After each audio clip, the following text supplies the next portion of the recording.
செயற்கை. அந்த ஆணவ மலத்துல இருந்து சொல்லிங்க எல்லாருமே வந்து அற்பெருஞ்சோதி அற்பெருஞ்சோதி தனிப்பெரும் கருணை அருட்பெருஞ்சோதி. ஆணவ மலம் வந்து இயற்கைன்னு சொல்றாங்க. சித்தாந்தம்லாம் வந்து ஆணவ மலம் இயற்கையா இருக்கு. அந்த ஆணவ மலத்தை நீக்க தான் பிறவி எடுக்கிறோம்னு சொல்றோம். ஆனா நம்ம நீங்க சுத்த சன்மார்க்கத்துல வந்து ஆணவ மலம் வந்து இயற்கை இல்ல ஆமா அப்படின்னு நீங்க சொல்றீங்க இல்லையா? அந்த ஆணவ மலம்ன்றது என்னது? நம்ம ஏன் பிறவி எடுக்கிறோம்? ஆணவ மலத்தை பற்றி எல்லோரும் தெரிஞ்சுக்கணும்னா ஒரே ஒரு இதில் இருக்குது. இப்போ நம்ம ஒரு மனிதன் வந்து இன்றைக்கு 3 நிலைகளை நமக்கு வந்து அனுபவம் கிடைக்குது, எக்ஸ்பீரியன்ஸ். இந்த எக்ஸ்பீரியன்ஸ் 2ஆக பிரிக்கிறோம், இன்பம் அல்லது துன்பம். அந்த மாதிரி இப்போ இந்த 3 நிலைகள் விழிப்பு நிலை, இது ஒரு அனுபவம். கனவு நிலை, அது ஒரு அனுபவம். அடுத்தது இன்னொன்று விழிப்பு, கனவு,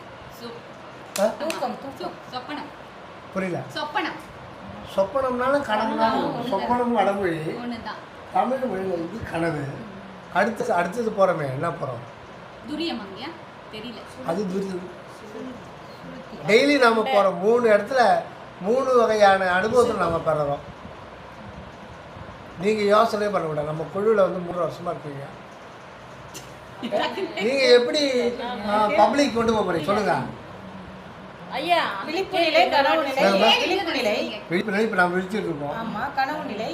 விழிப்பு நிலைக்கு அடுத்தது கனவு வந்துடுமா? உறக்கம் வந்து இப்போ 3 அனுபவங்கள். விழிப்பு, அடுத்தது உறக்கம், அப்புறம் தான் கனவு, திருப்பி உறக்கம். ஆனால் நம்ம அப்படி சொல்லும் பொழுது எப்படி சித்தாந்தத்தில் சொல்லுவாங்கன்னா விழிப்பு, கனவு, உறக்கம். ஏன்னா விழிப்பு நிலையில் நமக்கு எல்லாமே நம்ம சுதந்திரத்தில் நமக்கு எல்லாம் தெரியுது சரின்னு சொல்லிட்டு. அப்புறம் அறிவு நிலை கொஞ்சம் கம்மியாகும். கனவுல வந்து எல்லாமே மாறி போகும். நாம் எதிர்பார்க்குறது எதுவுமே நடக்காது. கனவுல என்ன இறைவன் கொடுக்குறாரோ, இறைவனே விட்டுடுங்க, அந்த வார்த்தை கூட வேண்டாம். ஒரு இயற்கை கொடுக்கும், இயற்கை ஒரு அனுபவத்தை கொடுக்கும். அந்த அனுபவத்தை நம்ம ஆசிட்டிஸ் அப்படியே தான் ஏற்றுக்கிறோம். இப்போ திடீர்னு கனவுல நான் பறப்பேன், ஆனால் நான் ஏன்டா பறக்கிறேன், நான் எப்படி காக்காவை மாற முடியும் அப்படின்ற கேள்வியே எழாது. நான் இயல்பாக பறப்பேன். அங்கே வந்து என்ன கொடுக்குதோ அதை நம்ம ஏற்றுக்கிறோம். கனவுன்றது ஒரு கலவை அனுபவம். கலவைன்னா மிக்சர்.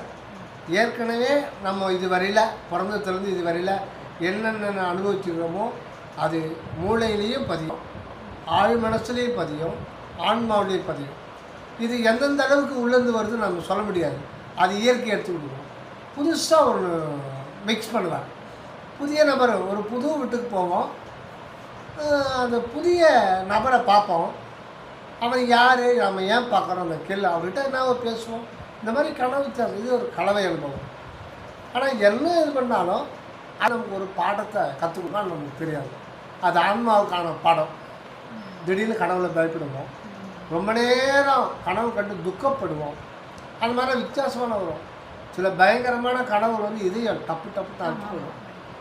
அப்புறம் வந்து பலாரும் ஒரு அளவிடும். எப்போங்க இந்த தூக்கத்துலேருந்து பெனாத்திட்டு பழக்கம் உங்களுக்கு பொட்டாட்டி அனுப்போம். ஏன்னா அந்த நேரத்தில் வந்து கனவு காணும்போது கனவுனே நமக்கு தெரியாது. நம்ம கனவு அப்படின்றது கனவு காணும்போது தெரியாது. அதோட அந்த மாதிரி ஒரு இயற்கை கொடுத்துருக்கு. அப்படி கனவு நினச்சோம்னா நம்ம அங்கே ஒரு எக்ஸ்பீரியன்ஸ் நம்ம கலெக்ட் பண்ணவே முடியாது. அது மெய்யாலுமே இருக்கும். விழிப்பு நிலைக்கு வந்த பிறகுத்தான் அடடா நம்ம கண்டது கனவாச்சு அப்படின்னு நமக்கு தோணும். ஆனால் அந்த கனவில் நீங்கள் பயந்த பயம், பட்ட கவலை, துன்பம் அதை வாபஸ் பண்ண முடியாது. அது ஆன்மாவுக்கு அனுபவிச்சுக்கணும். அடுத்தது தான் உறக்கம். உறக்கம்ன்றது நமக்கு அனுபவம் கிடையாது. உறக்கம் வந்து தூக்கம்ன்றது நம்முடைய அனுபவம் கிடையாது. எப்படி சொல்லுங்கள், ஏன் சொல்லுங்கள்? உறக்கம் வந்து நம்முடைய அனுபவம் கிடையாது. உறக்கம்ன்றது என்ன சொல்லுங்கள்? தூக்கம் நீங்கள் சொல்லுங்கள். தூக்கம்னா என்ன? What is meant by sleep? எதுக்கு நீங்கள் தூங்க விரும்புகிறீங்க? இப்போ நீங்கள் கேட்டது ஆணவ மனம்னா என்னன்னு கேட்டிங்களா? இப்போ அதுக்கான ஒரு இதை பற்றி இந்த கேள்விக்கு பதில் நீங்கள் தெரிஞ்சிட்டிங்கன்னா ஆணவ மனம்னா என்னன்னு சொல்லிட்டு நம்ம தெரிஞ்சுக்கலாம். அதுக்காக தான் இது. தூக்கம்னா என்ன? தூங்குறதுக்கு ஏன் நீங்கள் விரும்புகிறீங்க? சுகமாக இருக்குன்ற டயர்டு சுகமாக இருக்குது, அதனால சூப்பர். அந்த சுகம் நீங்கள் தூங்கிக்கிட்டு இருக்கும்போது அந்த தூங்கிட்டு இருக்கும்போது அந்த சுகத்தை நீங்கள் அனுபவிக்கிறீங்களா? இல்லை, அனுபவிக்கல. தூக்கத்திலிருந்து விழிப்பு நிலைக்கு வர்ற இன் பிட்வீன் ஃபியூ செகண்ட்ஸ் நீங்கள் ஒரு ஆனந்தத்தை அனுபவிப்பீங்க. நல்லா இருக்கும். அது இல்லாமல் நீங்கள் நல்லா வேலை செஞ்சுட்டு ஏதோ கம்பெனியில் வேலை செஞ்சு ரொம்ப இது பண்ணிவிட்டு அசந்த நீங்கள் தூங்க ஆரம்பிக்கிறீங்க. 1 மணி நேரத்தில் உங்கள் பையன் வந்து அம்மா அம்மான்னு ஒன்று அறியல உனக்கு தூக்கத்தில் இது பண்ணுங்க. அதுலேருந்து நீங்கள் வெளில வந்த உடனே அப்போ வந்து அதை டிஸ்டர்பன்ஸ் ஆகும். சுகத்தையும் அனுபவிப்பீங்க, அதுக்கு ஒரு தடையும் நீங்கள் அனுபவிப்பீங்க. அப்போ கோபம். ஆக்சுவலாக நீங்கள் தூக்கத்தில் வந்து நம்ம வந்து இல்லாத நிலைக்கு போயிடலாம். சூன்யம், சர்வ சூன்யம் சொல்கிறாங்க. ஒன்றும் கிடையாது, ஒன்றுமே இல்லாத ஒரு நிலைக்கு நம்ம போயிடுறோம். இப்போ நான் நல்லா தூங்குறேன், தூங்கிட்டு எழுந்திக்கிறேன். எவ்வளோ நேரம் தூங்கணும் தெரியாது. டைமை பார்த்து தான் நம்ம தெரிஞ்சுக்கணும். டைமை பார்த்து தான் நம்ம இவ்வளோ நேரம் தூங்கிட்டு இருக்கோம். திடீர்னு நான் ட்ரெயினில் உட்காந்தேன். ஒரு அடுத்த ஸ்டேஷனில் தூங்க மாட்டேன். வெடிகால வாக்கிங் போவேன். ஒரு 4:45 ட்ரெயினில் இருக்கும். இதில் திருவள்ளூர் பிளாட்ஃபார்மில் நீளமாக இருக்கும். அங்கே வந்து தியானம் பண்ணிவிட்டு அப்படியே பாராயணம் போவேன். 4 ஸ்டேஷன் தான். தூங்க மாட்டேன். அது 20 மினிட்ஸில் போய்டும். 15 மினிட்ஸு 16 மினிட்ஸ். வேப்பமட்டில் ஏறி உட்காறேன். அது வெடிகாலம் எழுதிக்கிட்டேன். ரொம்ப சீக்கிரம் தான் டப்புன்னு தூங்கிட்டேன். எழுந்து பார்த்தா 20 மினிட்ஸ் கடந்து திருவிழாக்காட்டுக்கு போயிடுச்சு.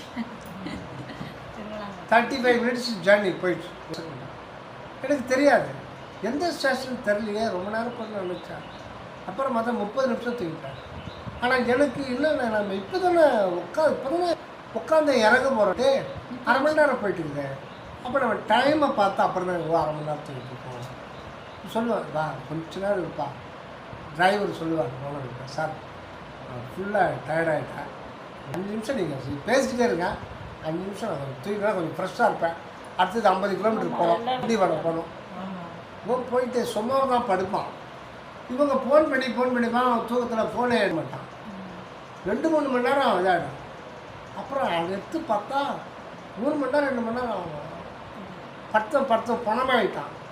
ஐயா மன்னிச்சிருக்கியா ஏன்னா 10 நிமிஷம் போயிட்டு வரேன். 2-3 மணி நேரம் நாங்கள் வெயிலில் உட்காந்துட்டு இந்த வேனில் நீ எதிர்பார்த்துக்கினா இது உன்னை போய் கூப்பிட்டு வந்து நம்பி அவன் சொன்னான். அவன் சரவணை இவ்வளோ கூப்பிட்டு போனால் அவன் நம்பிக்காதுன்னு சொல்லிட்டு இப்படி பண்ணியாடான்னு. சார் மன்னிச்சுங்க சார் டயர்டாக. அப்போது 10 நிமிஷம் போனவன் அதில் நம்ம மீண்டு வர முடியாது.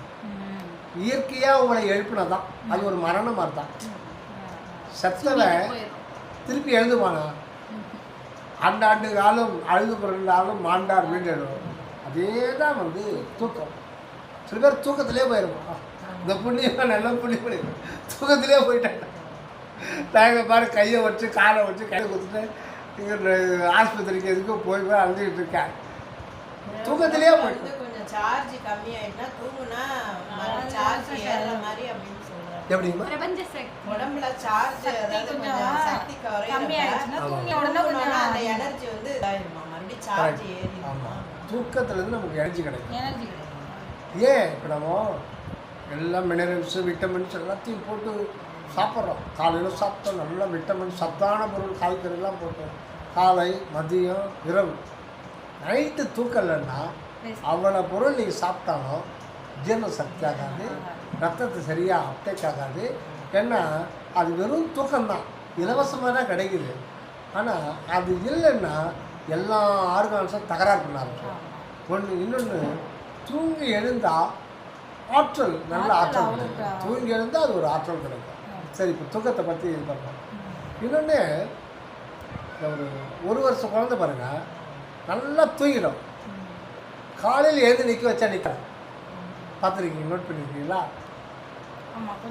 அப்போ தான் நிற்க பழகின குழந்தை நின்று பார்க்குறது நடக்கிறதுலாம் ஒரு 2 மாதம் ப்ராக்டிஸ் ஆகிடுச்சு. நல்லா தூங்கி நிற்க வைங்க, நிற்க முடியாதனால. ஏன்னா அது இறந்த நிலையிலிருந்து இருக்கிற நிலைக்கு வந்த பிறகு அது எல்லாமே கொஞ்சம் நேரம் ஆகும், அது ஸ்டடி ஆகும். அதே மாதிரி நல்ல ஆழ்ந்த தூக்கத்தில் இருக்கிறவங்க தட்டி எழுப்பி அதெல்லாம் கேள்வி கேட்டால் உடனே பதில் சொல்ல முடியாது. இப்போ நம்ம தூக்கம்ன்றது என்னென்னா நம் இல்லாமல் போதல். ஆக அது வந்து ஒரு இறப்பு நிலை தான், அது வந்து அனுபவம் கிடையாது. அது சுக அனுபவம் எப்போ கிடைக்குதுன்னா அந்த அறையிலேருந்து உறக்கம் என்கின்ற அறையிலேருந்து விழிப்பு என்கிற அறைக்கு வர்றோம், அந்த காலை வைக்கிறோம். அந்த இன்பிட்வீன் ஃபியூ செகண்ட்ஸில் நம்ம சுகமாக இருந்தது நம்ம உணர்றோம். இதுதான் மாயை. இதில் வந்து சுத்த மாயை, மகா மாயை, இதெல்லாம் எத்தனையோ இருக்குது. அது எது காரியப்படுத்துன்னு நமக்கு தெரியாது. அந்த உணர்வில் அந்த மாயை காரியப்பட்டு அது சுக அனுபவத்தை உணர்த்துறோம். அதனால தான் பையா கொஞ்ச நேரம் தூங்கி வரலாம், கொஞ்ச நேரம் தூங்கிட்டு தூக்கத்துக்கே விருப்பப்படுவோம். தூங்குவதே சுகமென அறிந்தேன், சோறதே பெரும் பேரென்று உணர்ந்தேன், இயங்குவதே தொழிலென பிடித்தேன், இறங்குகின்றார்களே எனினும் அவர்பால் வாங்கு என்றதே பொருள் என வலிந்தேன். எவ்வளோ அழகாக சொன்னாங்க. தூங்கின்றதே சுகமென அறிந்தேன், சோறதே திருப்பி போட்டுக்கிட்டே, சோறதே பெரும் பேர் என்று உணர்ந்தேன். உலகத்தில் பெரும் பேருன்னா அதான் பெரும் பேர். இதுதான் நான் செய்கிற குற்றம்ன்றதை இது பண்ணி கேட்குறேன். இப்போ ஆணவ மனத்துக்கும் தூக்கத்துக்கும் என்ன சம்பந்தம்? பணம் செத்து போச்சோன்னா ஆன்மா வெளியேறி திருப்பி வராது. ஆனால் நம்ம தூங்குறமா கொண்டு போய் பதிப்பாங்க. ஆனால் அது உண்மையான ஒரு டெத்து தான். அது ஒரு டெத்து, தற்காலிக டெத்து. ஆனால் திருப்பி வரும். நீங்கள் டெத்து ஸ்டேட்டஸுக்கு போயிடுறீங்க, இறந்த நிலைக்கு போயிருங்க. உங்களுக்கு வந்து இதுவரையில் நம்ம பிறந்திருந்து இதுவரையில் அனுபவித்த அனுபவங்கள் எல்லாம் மறந்து போகும். ஏன்னா நாம் நம்முடைய இருப்பு நிலையை ஸ்க்ரீன் போட்டு மறந்துடும். நாம் இருக்கிறது நமக்கு தெரியாது, ஆனால் இருக்கிறோம். நம்ம இருக்கிறதால புதைக்காம வச்சுருக்கிறோம். நாம் இருக்கிறோம், ஆனால் நாம் இருக்கிறது நமக்கே தெரியாது. இதுதான் வந்து வினோதம்னு நமக்கு தெரியாத ஒரு அதிசயம். 7 அதிசயங்களை நமக்குள்ளே இருந்து பேர் அதிசயம். நாம் இருக்கிறதே நமக்கு தெரியாது. எங்கே போய் மறைகிறோம் அதுவும் தெரியாது. அந்த மறைகிற இடம் இது அதுவும் தெரியாது. அப்போது இல்லாமல் போகிறோம். சர்வசூன்யம். இந்த உலகம் இல்லை, குடும்பம் இல்லை, அம்மா அப்பா எதுவும் இல்லை, நத்தை. இதெல்லாம் இல்லைன்னு சொல்கிற உணர்வுங்கிற ஒரு உணர்வு கூட அங்கே இல்லை. அப்போ சர்வசூன்யம் ஒன்றும் கிடையாது இந்த பிரபஞ்சத்தில். அந்த நிலைக்கு அந்த உணர்வு தள்ளப்படுகிறது. அந்த ஆனால் நீங்கள் இருக்கிறீங்க. எப்படி உங்களால் இருக்கிறீங்கன்னா அந்த தன்னுடைய இருப்பை தானே அறிய முடியாத ஒரு உணர்வு இருக்குல்ல, அந்த உணர்வுக்குள்ள உணர்வாக இருக்கிறது தான் கடவுள். இறந்துட்டா ஆன்மா வெளியே போயிடுது, ஆனால் தூக்கத்தில் ஆன்மா விழிப்பு நிலையில் ஆன்மா இருக்கு.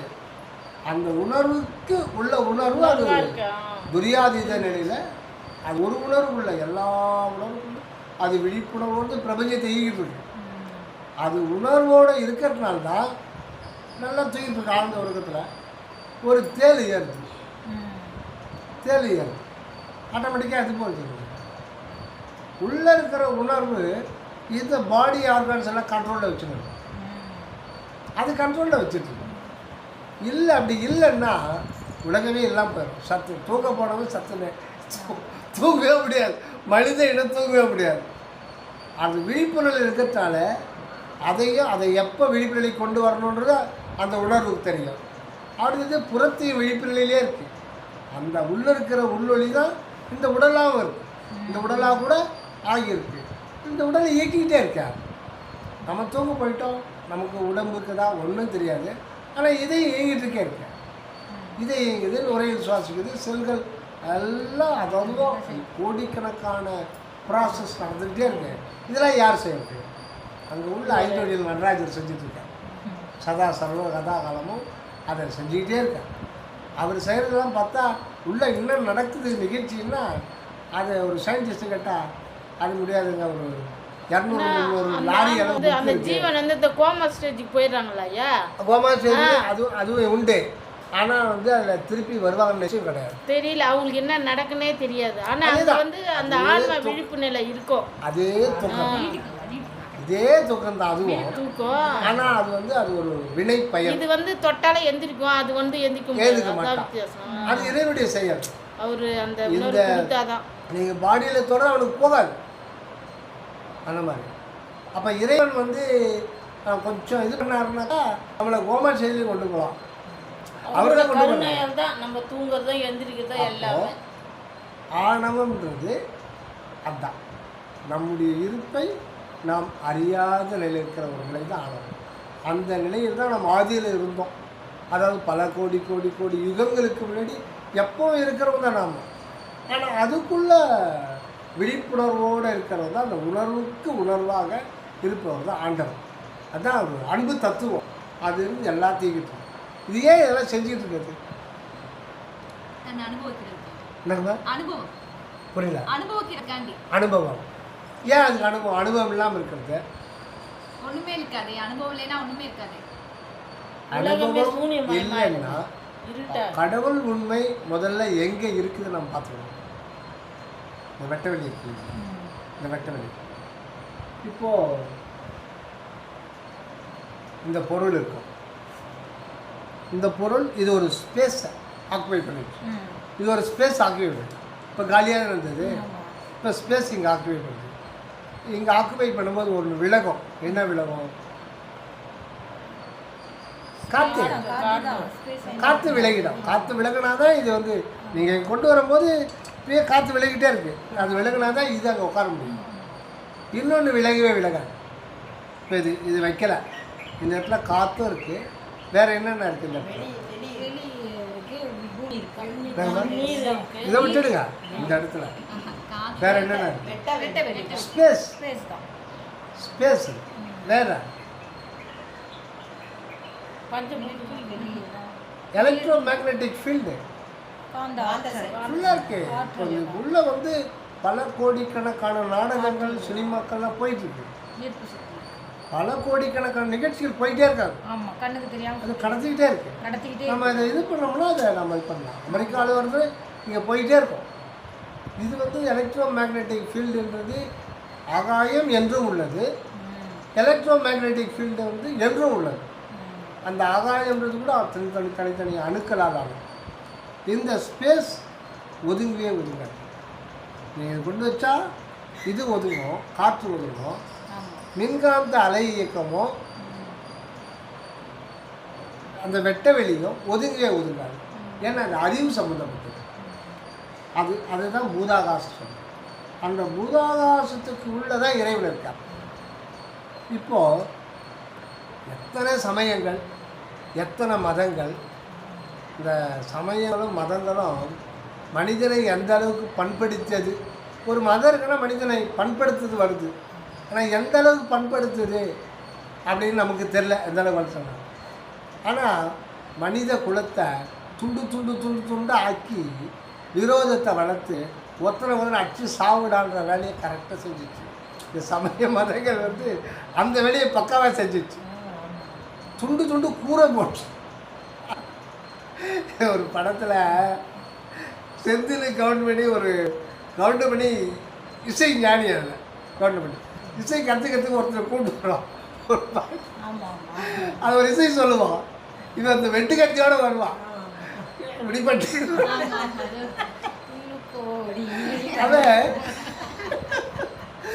அது மாதிரி தான் சமய மதங்கள் வந்து கூறுபட்டுச்சு. மனித இனத்தை, ஒன்றான மனித இனத்தை இதுங்க வந்து கரெக்டாக அந்த வேலையை பர்ஃபெக்டாக செஞ்சு அதை அவங்க எதிர்பார்த்தாங்களோ இல்லையோ அது வேலை செஞ்சிச்சு. இப்போது சமுதாயம் பிளவுபட்டு இது போதாக்குறைக்கு சாதிகள், ஏகப்பட்ட சாதி மதங்கள், எத்தனை பிரிவினைகள். அதனால சாதி மதமும் சமயமும் பொய் அப்படின்ட்டார். இது பொய், பக்காவான பொய். இது மனிதனுடைய கற்பனையினால் ஏற்பட்டது.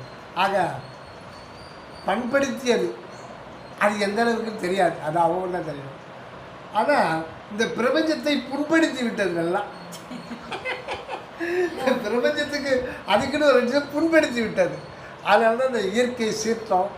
நீங்களாற்றியும் சாப்பிட இந்த சமயம் இந்த சமயம் இந்த மாதிரி சொல்றியா, ரெண்டும் நீங்களும் அடிச்சு நமக்கு ஒன்று பிரபஞ்சத்துக்கே வேலை இல்லை. இப்போ இயற்கை சீற்றத்தை கொண்டு வந்து அழிக்கிறேனே இல்லை, அவங்க கண்டுபிடிச்சிருக்க அணுகுண்டு அதுவே வந்து இது பண்ணிடும். எதுக்கு சொல்கிறேன்னா, இந்த இருக்கிற எலக்ட்ரோ மேக்னட்டிக் வேவ்ஸ் இருக்கு இல்லைங்களா, இந்த வேவ்ஸ் கிட்ட ஒரு தகவல் கொடுக்குறீங்க. இது எதுக்கு கொடுக்குறாங்கன்னா, இதோட உள்ளே இருக்கிற இன்ஸ்ட்ருமெண்ட்ஸ் என்ன இது வேலை பண்ணுதுன்னா, நம்ம வந்து பேசுகிறோம், இது வந்து காற்றில் ஒரு மெக்கானிசமாக மாறும், அப்புறம் அது எலக்ட்ரிக்கல் சிக்னலாக மாறும், அப்புறம் அது எலக்ட்ரோ மேக்னெட்டிக் சிக்னலாக பார்க்குறது இதோட வேலை. ஏன் அது மாற்றணும்னா, அது மாற்றிட்டா இது என்ன பண்ணுது, இங்கே இருக்கிற எலக்ட்ரோ மேக்னெட்டிக் ஃபீல்டு ஸ்பேஸில் இருக்குது, அதோடு அது ஹேண்ட் ஓவர் பண்ணுறது.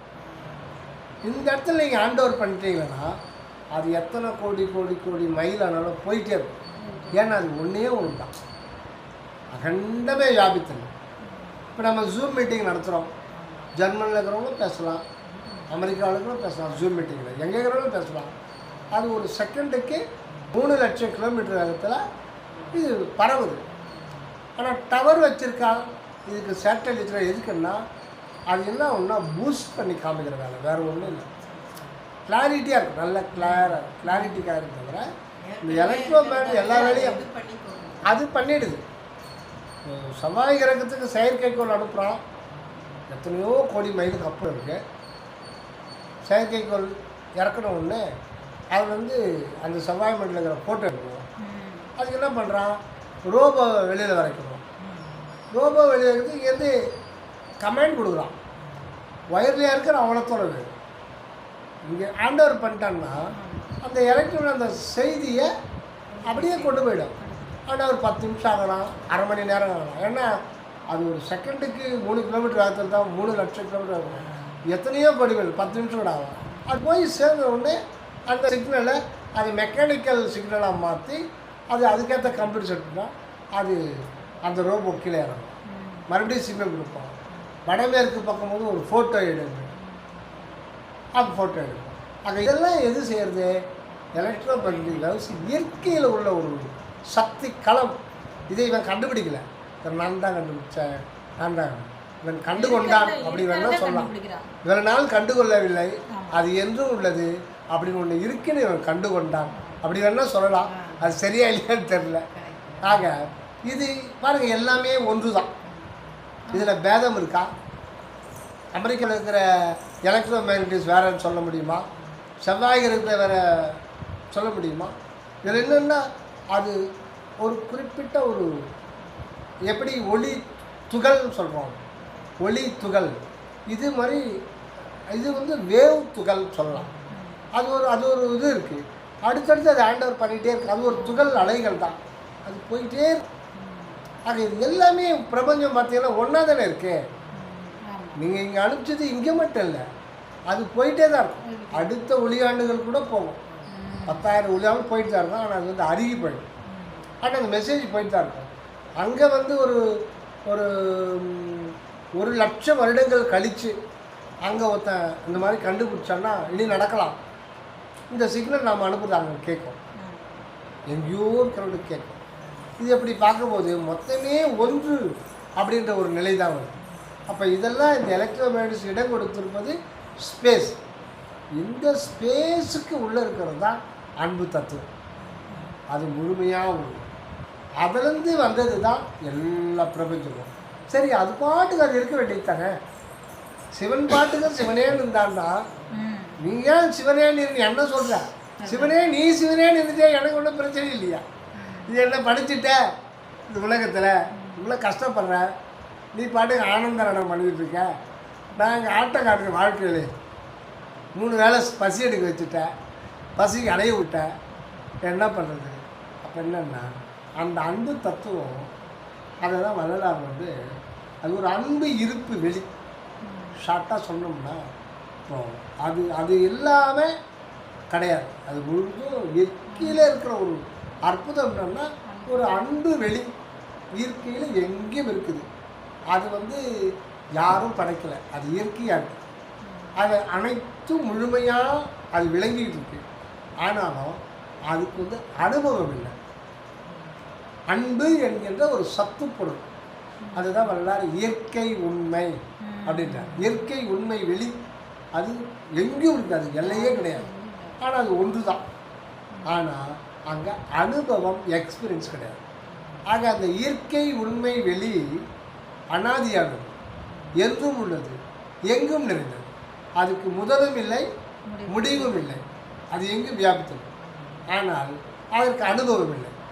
என்ன அனுபவம்னா, அன்பு இருப்புன்னா அது அனுபவத்துக்கு வரலன்னா அது இருப்பதுக்கு அதுக்கே பிரயோஜனம் இல்லை. இதுதான் சரவணன் சாமி சொல்கிறார். இந்த உலகம் ஏன் தோன்றி விளங்குது, உயிரினங்கள்லாம் ஏன் படுத்துக்கிறாருன்னா, இங்கே வந்திருக்கிற எல்லாமே அந்த அற்புதஞ்சோதி ஆண்டவர் தான் இங்கே வாழ வந்திருக்கார். அவர் தன்னைத்தானே மறைக்க வாழ்ந்திருக்கார். எதுக்குன்னா எல்லாம் அனுபவ புள்ளி. நீங்கள் என்ன அற்புதஞ்சோதி ஆண்டுக்கு ஒரு அனுபவ மையம், நீங்கள் அனுபவ மையம், அந்த எறும்பு அனுபவ மையம். ஆக இதுக்கு அந்த எறும்புலேருந்து அது ஆடு மாடு இப்படி அதனுடைய புற உருவம் மாற மாற அதனுடைய அனுபவம் அதிகரிச்சுக்கிட்டே இருக்கும். இது எங்கே போய் முடியும்னா எல்லையற்ற கருணை, எல்லையற்ற அருள் உணர்வில் போய் தான் அதுக்கு வந்து அந்த முடியும். அந்த நிலையில் தான் எல்லாமே தானாக விளங்கும். ஆக ஆண்டவர் என்றென்றைக்கு இருக்கிறவர் தான், என்று உள்ள பொருள் தான். ஆனால் அனுபவம் இல்லாது இருப்பதினால் அவருடைய அவர் இருப்பதனால் அவருக்கே பிரயோஜனம் இல்லை. இதுதான் பாயிண்ட்டு. இந்த உலகம் ஏன் சிருஷ்டிக்கப்பட்டது, வீர்கள்லாம் இங்கே வர வச்சு ஏன் இவ்வளோ அலர்பட வைக்கிறாருன்னா இதுதான் ஒரே மேட்டர். அதுக்காக அவருக்கு ஒரு எக்ஸ்பீரியன்ஸ் தேவைப்படுது. இப்போ உங்கள் மகன் வந்து எம்எஸ் முடிச்சுட்டாரு, படிக்க வச்சுட்டீங்க. ஆனால் நீங்கள் ஒரு பெரிய நிலச்சுவம் தான். உங்களுக்கு வந்து 2000-3000 ஏக்கர் நிலம் இருக்குது, 300 பேர் வேலை செய்கிறாங்க, 300 பேர் வேலை செய்கிறாங்க. நீங்கள் பையனை எதுக்காக படிக்க வச்சு உங்களுடைய ஆழ்மனதுனா, கல்யாண பத்திரிக்கையில் என் பையன் வந்து எம்எஸ் படித்தான், பிஎஸ் படித்தான், அது ஒரு மரியாதையாக போட்டே தவிர, மகனே நீ போய் வேலை செய்யாத, கவர்மெண்ட்டில் போய் 1 லட்ச ரூபா நமக்கு ஒரு நாளைக்கு வந்து 10 லட்சம் வருமானம் வரும், சும்மா இங்கே உட்கார போதும். உனக்கு கீழே எத்தனையோ சூப்பர் மேற்பாளர் இருப்பாங்க, வேலை செய்கிறவங்க 300-400 வேலை செய்கிறாங்க, சும்மா உட்காந்துட்டா போதும். அனுப்பப்பா அப்போ நான் படித்ததுக்கு என்ன பிரயோஜனம்? அதெல்லாம் வேண்டாம். வேணாம், படித்ததுக்கு பிரயோஜனமே இல்லையாப்பா. அதுதான் அந்த ஒரு கடவுள் இருக்கிறதுனால என்ன பிரயோஜனம்? ஒரு பிரயோஜனம் இல்லை. அப்போது அவர் இருக்கிறதுக்கு அவருக்கே ஒரு பிரயோஜனம் தேவைப்படுது. அதுக்காக தான் மொத்தமே தன்னை அனைத்துமாய் விளங்க செய்கிறார். ஜடப்பொருள், உணர்வு பொருள் எல்லாமாய் அதை விளங்க செய்ய செய்ய செய்ய செய்ய அந்த அன்பு தத்துவம் அருவம் அந்த உள்ள ஒன்றுமே இல்லாத ஒரு சூன்யமாக தான் இருந்தது. ஆதியில் பல ஆயிரம் கோடி வருடங்களுக்கு முன்பு வெறும் வெட்ட வெளி இருள்மயமாக இருந்தது. அங்கே தான் ஆண்டவர் இருக்கார். அவர் எப்போவுமே இருக்கார், பாவம். ஆனால் அவர் இருக்கிறதுனால அவருக்கு வந்து பிரயோஜனம் இல்லை. இப்போது என் பையனுக்கு கல்யாணம், தம்பியை கூப்பிட்டேன், ஒரு உதாரணம் சொல்கிறேன். டேய் கூட இருந்து பொறுப்பில் விட்றா, கூட இருந்து எல்லாத்தையும் பார்த்துக்கிடா. நான் வந்துடுறேன். இவன் வந்தான் 2 நாளாக நாற்காலி போட்டு டீச்சரை போட்டு ஒருத்தர்கிட்ட சொல்லி கூல்ட்ரிங்க்ஸ் வாங்கி சாப்பிட்ற அர்த்தம் வச்சவங்க. முட்டாள் பையா, கூட இருந்து எல்லாத்தையும் கவனிச்சிருக்கு தானே உன்னை கொண்டாந்து கூப்பிட்டடி, திருநெல்வேலியிலேருந்து கொண்டாந்து வர வச்சா. ஆமாம், என்ன இப்போ நீ வந்ததில் என்னடா பிரயோஜனம்? நீ இருக்கிறதால என்ன பிரயோஜனம்? எல்லாத்தையும் நான் தானே பார்த்துருக்கேன். நீ இருக்கிறதால ஒரு பிரயோஜனம் இல்லையா? அந்த மாதிரி கடவுள்கிட்ட யாருன்னா போய் சொன்னாங்களா நீ இருக்கிறதுனால என்ன பிரயோஜனம் இல்லை? அவரே உணர்றார், நாம் இருக்கிறதால நமக்கே எந்த பிரயோஜனம் இல்லை. அதுதான் பாயிண்ட்டு. ஆக தன்னுடைய யாருமே சொல்லல, நம்ம சரவணந்தாயா மட்டும்தான் இங்க இத சொல்றாரு. பாயிண்ட் நம்ம சரவணந்தாயா மட்டும்தானே கடவுள் தன்னைத்தானே அனுபவிக்கிறதுக்காண்டி அப்படி தன்னைத்தானே அனுபவிக்கல அப்படின்னா அவருக்கு அந்த அனுபவம்னு ஒன்று இல்லைன்னா அவர் இருக்கிறது ஒன்று தான், இல்லாம இருக்கிறது ஒன்று தான். அதோட இல்லாம பிறவி எதாமா எடுக்கிறாரு. எதுமா அற்பெஞ்சோதி ஆண்டவர் தான் அனுபவிக்கிறதுக்கு வராரு. முதல் பிறவி அவர் என்னவா எடுக்கிறாரு? முதலோட அவருடைய தேகம் என்னவா இருக்கும்? எறும்பு தானா? இந்த மாணிக்க வாசகர் ஐயா சொன்ன மாதிரி ஃபர்ஸ்ட் தேகம் என்னவா எடுப்பாரு? இப்போ எதுவுமே இருக்கிறார், கடவுள் தன்னைத்தானே அனுபவிக்க இது பண்றாரு, எல்லாத்தையும் படைக்கிறாரு. சரிங்க. படைச்சோன்னா அவருடைய பிறவி, அவருடைய அனுபவம் எப்படி தன்னை இது பண்ணிக்கிறாரு? இப்போ அதுக்காக வந்து அனுபவிக்கிறதுக்கு அதுக்கான அந்த வெட்ட வெளியில அந்த அனுபவிக்கிறதுக்கான ஒரு இடம் கிடையாது. ஏன்னா அது இருக்கிறது மொத்தமே அந்த இடம் வெறுவெளி, அது முழுக்க முழுக்க அன்பு வெளி. அதுக்குன்னு ஒரு இடம் வேணும் அனுபவிக்கிறதுக்கு. அது அகண்டம். அதுக்குன்னு ஒரு இடம் புதுசாக கிரியேட் பண்ண முடியாது. அதுவும் இந்த வெட்ட வெளியில் நிறைந்து தயாராக இருக்கு. அந்த அதுதான் அணு. அது அகண்டம். அகண்டம் அது அது வந்து எதுவும் இருப்பது, ஆனால் அனுபவம் இல்லாமல் இருக்குது.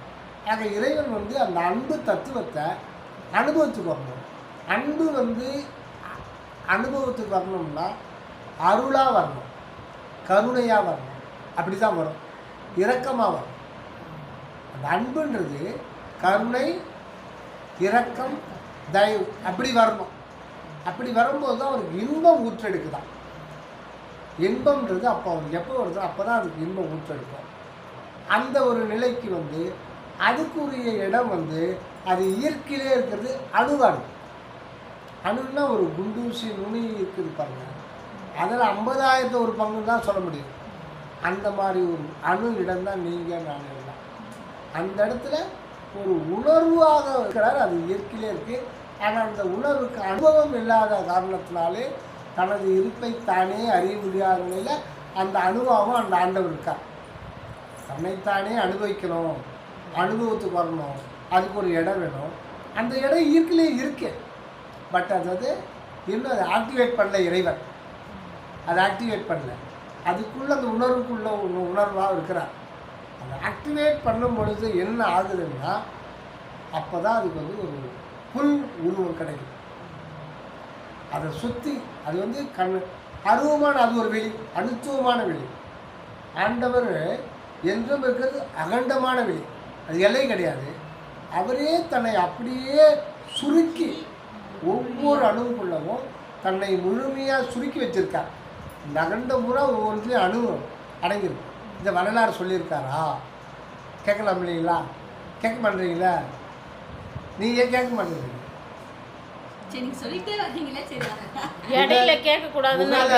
அகண்ட பூரண நடுவால் அக நடு வகுத்து அர்த்தம் வருதுங்களா? புகழரும்னா புகழ அரும் சொல்லலாம் முடியாது. அதை பற்றி புகழரும் அகண்டம். அகண்டம்னா கண்டம்னா ஒரு குறிப்பிட்ட ஒரு பவுண்டரி இருக்கணும். அகம்னா பவுண்டரியே கிடையாது. இந்த வெட்ட வெளியே போயிட்டே தான் இருக்கும். எத்தனை கோடி கோடி கோடி கோடி கோடி மைல் போனாலும் போயிட்டே இருக்கும். அதனால் புகழ அரும் அதை பற்றி இதனுடைய பெருமையும் அற்புதத்தையும் சொல்ல முடியாது. புகழரும் அகண்டம், புகழரும் அகண்ட பூரணம். இதுக்குள்ளத்தான் அருட்பெருஞ்சோதி ஆண்டவர் பரிபூர்ணமாக இருக்கார். இப்போது ஆனந்தத்தில் அனுபவம் இல்லை. அப்போது அதுக்காக அனுபவ நிலையத்துக்கு வந்து தான் தன்னை வெளிப்படுத்தி கொண்டு ஆனந்தமாக வாழ முடியும். அதனால தான் ஆண்டவருக்கு ஆனந்த நடராஜர். ஆனந்த நடராஜ் யாருன்னா உங்களுக்குள்ள தான் இருக்கார். வெட்ட வெளியில் இல்லை. வெட்ட வெளியில் அவர் நடராஜன்ற பேரே கிடையாது. உங்களுக்குள்ளே வரும்போது அவர் நடராஜன்ற பேர். அது ஆனந்த நடராஜர்னா நீங்கள் தான் ஆனந்த நடராஜர். வரலாறு இருக்கும் பொழுது அவர் ஒரு காலை தன்னுடைய திருவடியை ஒரு அன்பர்கள் வீட்டில் இருக்கும்போது திருவடியை ஒரு நல்ல பாம்பு சுற்றி வச்சு, சாமி ஐயோ நான் பாம்பு பெரிய பாம்பு சாமி பொருள் அந்த பாம்பை பார்த்து படம் எடுத்துருக்கோம். ஆனந்த நடராஜன் நீ அல்லவோ, அது ஓடி போயிடுச்சு. பாவாட்டிட்டு ஆனந்த நடராஜன் நீ அல்லவோ ஓடி போயிடுச்சு. அங்கே ஒவ்வொரு எல்லாருமே ஆனந்த நடராஜர் தான். அதனால பாவியில் உயிரை கொலை பண்ணாதீங்க, ஆனந்த நடராஜரை துன்புறுத்துறீங்க. அப்புறம் அவர் இந்த தாண்டவம் பண்ணி கோர தாண்டவம் பண்ணிடுவார். காட்டுக்குள்ள இவ்வளவு மிருகங்கள்லாம் இருக்குங்க, ஒருத்தர் அடிச்சுக்குதுங்களா ஐயா? அது இன்னுமே அந்த பிறவி என்ன முடியலையா? அது என்ன பிறவி இன்னும்? அதாம்மா, அதாவது இந்த அன்பு தத்துவத்தை உயிர் உணர்வு ஜீவ உணர்வில் எப்படி வெளிப்படுத்துகிறாருன்னா அது கொஞ்சம் கொஞ்சமாக தான் வெளியாகும். கொஞ்சம் கொஞ்சமாக தான் அது அனுபவத்துக்கு வரும். அதுதான் ஒரு முறை. இப்போ எறும்பு பாருங்கள், வெய்ய காலத்தில் அது ஃப்ரீயாக வளர்க்கும். மழை காலம் வரப்போதுன்னா தானியத்தை இடமாற்றம் செஞ்சிடும். இப்படி அந்த சவுறு இருக்குது, அங்கே வந்து அது இருக்குது, அந்த எறும்பு புத்து இருக்குது, அந்த காது அச்சா அது உணர்ந்துடும் நமக்கு இங்கே சேஃப்டி கிடையாது. அது உணர்றதில்லை. உள்ளே இருக்கிற உள்ளொளி நடராஜர் உணர்த்துறாரு, இடத்த காலி பண்ணி வேறு இடத்துக்கு போயிடறாரு. தானியத்தையும் மாற்றிடும். முட்டை இருக்கும், வெள்ளையாக முட்டை. அது அடுத்த அதனுடைய ஜென்ரேஷன், அது குட்டி வரப்போகுது, அதையும் மாற்றும். அப்போ அந்த எறும்புக்கு அந்த பாசம் வருது. அப்போ தான் அந்த வருது, அது ஒரு பாசமாக வருது, அதனுடைய மலர்ச்சி. அந்த கோழி குஞ்சு பாருங்கள், கோழி குஞ்சு நான் வந்து 6வது 7வது படிக்கிறேன். அப்போ இதெல்லாம் நோட் பண்ணேன், எனக்கே தெரியாது, நோட் பண்ணுவேன். இந்த தெருநாய்கள்லாம் வந்து போவோம். வீட்டில் வீடு இருக்கும், இந்த பக்கம் ஒரு வீடு இருக்கும், அந்த பக்கம் ஒரு வீடு இருக்கும், நடுவில் வந்து வாசல் இருக்கும், ஓப்பனாக இருக்கும். இந்த நெல் கேழ்வர்கள்லாம் எல்லார் வீட்லையும் இப்படி தான் காய போட கொள்ளலாம்.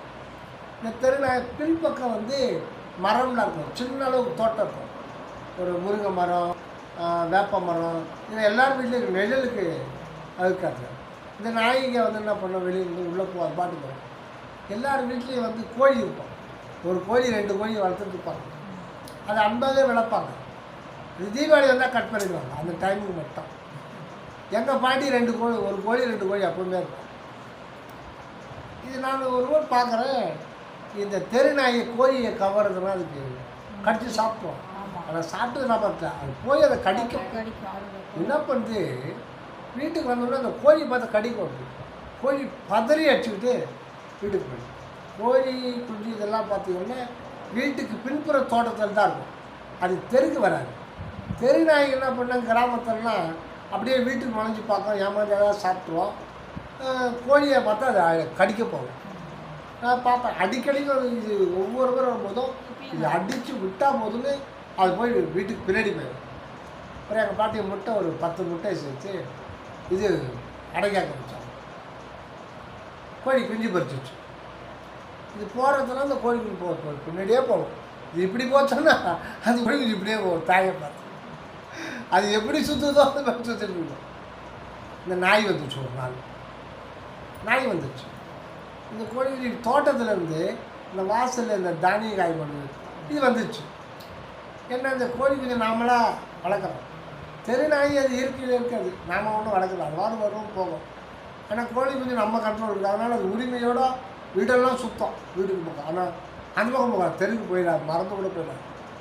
அதை அப்படியே கோழி குஞ்சில் ஒரு 10, 8, 9 கோழி குஞ்சு அது தாய் கூட வருது. இதுதான் பயந்து படும். திடீர்னு இந்த நாய் வந்துச்சு. நான் அப்போ தான் உள்ளே வரேன், யாராவது நான் படிக்கிறேன், என்ன தான் நடக்குது பார்க்கலாம். இது வந்து கோழி பிடிக்கலாம், ஆனால் குஞ்சு கவிழ சாப்பிடுவோம். இவ்வளோ பெருசு தானே அது. ஒரு 2 கோழி கொஞ்சம் சாப்பிட்டு போகலான்னு சொல்லிட்டு வேகமாக ஓடி வருது. அந்த கோழி என்ன பண்ணுது, ரெக்கை காமிச்சு பின்னாடி அடிச்சுட்டு அது தலையை, அது நாய் இவ்வளோ வயிறு இருக்குது, கோழி இவ்வளோ பெருசாக இருக்குது, இவ்வளோ காலமாக பயந்து போடுது. அப்படி தலையை தூக்கி ஒரே அடி, இது தட்டு அடிச்சிச்சு, ஒரே ஓட்ட நாய். இப்போ அந்த கோழி குஞ்சு இவரெல்லாம் நம்ம பயந்தமே, அது கூட எதிர்த்து நம்மளால் சண்டை போட முடியுமா? அது நினைக்கல. என்னுடைய தான் தான் என்னுடைய குஞ்சாக இருக்கேன், என்னை விட அது மேலான, நான் எப்படி அதை காப்பாற்றணும். அடிக்க நாய் ஒரே போச்சு. ஆனால் இப்போல்லாம் அதெல்லாம் வந்து நினைக்கல, அது ஒரு அதிசயமாக பார்க்குறேன். அது இப்போ தான் வந்து அது அதனுடைய தாற்பயம்லாம் தெரியுது. அப்போது அந்த அன்புக்கு, அந்த அன்பு அப்போ தான் அது வந்து இதாகும், விரிவாடும். அது அவனுடைய படிப்படியாக பார்த்துட்டே இருங்க. இப்போ ஆனால் அந்த கோழி குஞ்சு பாருங்கள், அந்த கோழி மூக்கெல்லாம் நக்குமா? நக்காது. நாய் மாடு இதில் பாருங்கள், அந்த குழந்தைய போட்டு சும்மா நக்கிட்டே இருக்கும். அப்போ அதனுடைய அன்பு விரிவடைஞ்சிக்கிட்டே இருக்கு. இப்போ நீங்கள் உங்கள் பையனை என்ன பண்ணுவீங்க, விரிவடையும் போது அந்த அனுபவம் முழுமையாக இருக்குங்க. அதான் அந்த அன்பு தத்துவம் தன்னை வந்து இப்படி உணர்வுகளை வெளிப்படுத்துது. அதுக்கப்புறம் தான் இரக்கம் தான். அது அவன் இரக்கத்தில் தான் வந்து கடவுளுடைய ஃபைனல் டெஸ்டினேஷன். இரக்கமாக மாறணும், இரக்கம் வரணும். இரக்கம் எப்படி வரும்? வராது. அப்போ இந்த சொசைட்டியில் என்ன பண்ணுறாரு, ஒருத்தரை துன்பப்பட வைக்கிறாரு, இன்னொருத்தர் இந்த துன்பத்தை பார்க்குறவங்க அதுக்கு ஒரு தகுதி இருக்குன்னு அந்த துன்பத்தை நீக்க வைக்கிறார். வாடிய வயிறை கண்ட போதெல்லாம் வாடினேன், நீடிய பிணியால் துயர் கண்டு உளம் துடித்தேன். அப்போது அந்த உணர்வில் அந்த ஒரு இரக்கம் வரணும்னா, வரலாறுக்கு அந்த இரக்கம் வரணும்னா, நான் நோய்வாய்ப்பட்டதுன்னு அவருக்கு இருக்க வரும். நான் நோய்வாய்ப்படலைன்னா வராது இல்லையா? கடவுளுடைய அன்பை அருளாக மாற்றணும், அருளை இரக்கமாக மாற்றணும். அந்த இரக்கம்ன்ற அந்த உணர்வு ஸ்ட்ராங்காக நின்றுடும். இப்போ வரலாறுக்குன்னா அந்த இரக்கம் எப்பவுமே நின்றோம். நம்ம ஒருத்தர் காயப்பட்டவரோ இல்லை பசினால் வருந்துறவரோ நோயினால் துன்புறவரோ பார்த்தா தான் இறக்கம் வரணும் கிடையாது. அந்த இறக்கமே அவருக்கு உயிராக மாறிட்ட பிறகு அவருக்கு அதுக்கப்புறம் தேவை. அது இறக்கமே உயிராக மாறும். அப்போ அந்த இரக்கம் விளையணும்னா அதுக்கேற்ற சுச்சுவேஷன் வகுத்து கொடுக்கணும்ல. அதனால தான் ஒருத்தர் பசியோடு இருக்காங்க. அப்போ உங்களுக்கு ஒரு இரக்கம் வரும், உணர்வில் இரக்கம் வரணும். அந்த இரக்கம்ன்றது என்ன? அதுதான் அன்பு தத்துவம். ஆக அனைத்துமே ஒரு கண்ட்ரோலில் தான் இருந்து வச்சுருக்காங்க. அதனால நம்ம கேட்பாங்க, ஏன் கடவுள் இப்படி செய்யக்கூடாது? எல்லாருக்குமே எல்லாமே கொடுத்துக்கலாம் இல்லையா? எல்லோருமே ஏன் ஒருத்தன் பசி சாப்பாட்டுக்கே கிடைக்காம கஷ்டப்படுறான், ஏழையாக இருக்கிறான், பரம ஏழை. ஆனால் ஒருத்தன் 3 வேளையும் பாதாம் சாப்பிட்றானே, ஏன் இந்த மாதிரி கடவுள் படைக்கணும்? அப்போ வாடா போன நம்ம கடவுளுக்கு ஐடியா கொடுத்துருவாங்க. கடவுளை நீ இப்படி செய்யாத, நீ இப்படி செஞ்சே இருக்கோம், நம்மளால கடவுளுக்கு ஐடியா கொடுத்து வருவான். அவருக்கு தெரியாதா? அவன் கர்மா எல்லாம் ஒரு கணக்கு பிரகாரம். இப்போ கஷ்டப்படுறான்னா அவனுக்கு முந்தைய ஜென்மத்தில் இரக்கம் இல்லை. இரக்கம் இல்லாமல் மனம் வாக்கு கையத்தால் பிறரை துன்புறுத்தினான். இரக்கம் இல்லாத காரணத்தினால இப்போ அவன் துன்பத்தை அனுபவிக்கிறான். இப்போ எனக்கு அதை பார்த்து நான் அந்த மாதிரி பலகால் இரக்கம் இல்லாத துன்பத்தை அனுபவித்தவர்களுக்கு கொஞ்சோண்டு புத்தி கொடுத்துருக்காங்க, நீ இறக்கப்படு. அப்போ நான் அதை பார்த்து இறக்கப்படுறேன். ஆக ஒரு சொசைட்டி இரக்கம் விளையணும் அப்படின்னா ஒருத்தர் துன்பப்பட்டு தான் பட வேண்டி இருக்கு. இதெல்லாம் ஆன பிறகு தான் நமக்கு அந்த இரக்கம் உயிராகவே மாறிடும். அதான் என்னையும் இரக்கம் தன்னையும் ஒன்றாக வருவித்த இறைவா, இரக்கம் நீங்கள் என் உயிர் நீங்கும். பிள்ளை பெரு விண்ணப்பம் பிள்ளை சிறு விண்ணப்பம் வரும். அப்போது இரக்கம் வேறு என் உயிர் வேறு இல்லை. என் உயிர் தான் உயிர், இரக்கம்தான் ஒன்று. இரக்கம் உறவில் என் உயிர் உணவு. ஆக இரக்கமே தன்னுயிராக பெற்றுக்கொண்டார். இது ஒவ்வொருத்தரும் பெற்றாக வேண்டும். இது புறத்தில், இது மனோகரண வேகத்தில் காரியம். இதுக்கு உள்ள அருள்ன்றது இரக்கத்துக்கு அப்பாற்பட்டது. இது அவசியம். இது இரக்கம்ன்றது கடவுளுடைய ஃபைனல் டெஸ்டினேஷன். இங்கே அந்த ஃபைனல் டெஸ்டினேஷனுக்கு இடம் கொடுத்தவங்க, இடம் கொடுக்காதவங்க.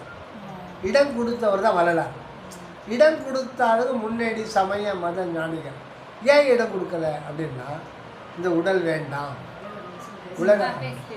உலக வாழ்க்கை வேண்டாம், இந்த உடல் வாழ்வு வேண்டாம், உலக வாழ்க்கை வேண்டாம், உற்றாரை யான் வேண்டேன், ஊர் வேண்டேன், பேர் வேண்டேன்.